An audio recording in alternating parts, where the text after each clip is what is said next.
നമസ്കാരം കൂട്ടുകാരെ, ഇന്ന് നമുക്ക് വണ്ണം വയ്ക്കാനുള്ള വഴികൾ എന്തൊക്കെയാണെന്ന് നോക്കാം. പലരുടെയും പരാതിയാണ് എന്ത് കഴിച്ചിട്ടും വണ്ണം വയ്ക്കുന്നില്ല എന്നത്. പലരും വണ്ണം കുറയ്ക്കുവാനായി നടക്കുമ്പോൾ ചിലരുടെയൊക്കെ ചോദ്യം വണ്ണം വെക്കാനുള്ള എന്തെങ്കിലും വഴിയുണ്ടോ എന്നുള്ളതാണ്. വണ്ണം വയ്ക്കാനുള്ള ചില വഴികൾ പറഞ്ഞു തരാം. ഇതിനായിട്ട് നമുക്ക് അത്തിപ്പഴം 5 എണ്ണം ഉണങ്ങിയതെടുക്കാം. ആട്ടിൻ പാല് 200 മില്ലി എടുക്കാം.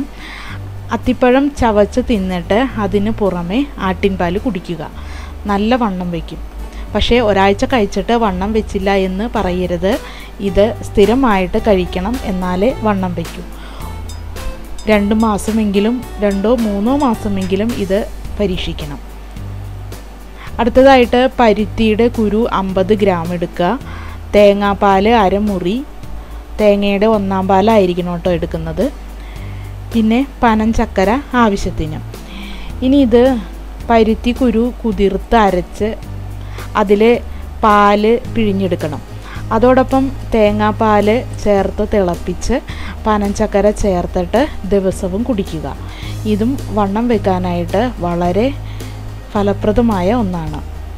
പിന്നെയുള്ള കാര്യം, ചെറിയ കടല 5 എണ്ണം മുളപ്പിച്ചിട്ട് രാവിലെ ചവച്ചരച്ച് തിന്നണം. എണ്ണം കൂടുതൽ എടുക്കണ്ട, 5 എണ്ണം വീതം മാത്രം എടുത്താൽ മതി.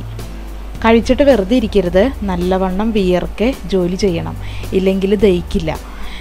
എണ്ണം കൂടിയാൽ വയറിളക്കം ഉണ്ടാകും. അതുകൊണ്ട് ശ്രദ്ധിക്കണം. എണ്ണം കൂടരുത്. 5 കടല മാത്രം കഴിക്കാൻ പാടുള്ളൂ.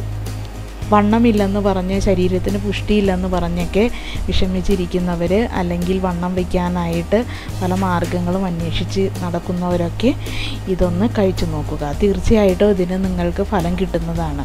ഇതിന് യാതൊരുവിധ ദോഷഫലങ്ങളോ പാർശ്വഫലങ്ങളോ ഒന്നും ഇല്ലാത്തതാണ്. അതുകൊണ്ട് ഇത് ധൈര്യമായിട്ട് നിങ്ങൾക്ക് പരീക്ഷിക്കാവുന്നതാണ്. കൂട്ടുകാർക്കെല്ലാം ഈ വീഡിയോ ഇഷ്ടപ്പെട്ടെങ്കിൽ ഇതിനെ ലൈക്ക് ചെയ്യുക. കൂടുതൽ ഉപകാരപ്രദമായ വീഡിയോസ് ലഭിക്കുന്നതിന് വേണ്ടി ഈ ചാനൽ സബ്സ്ക്രൈബ് ചെയ്യുക.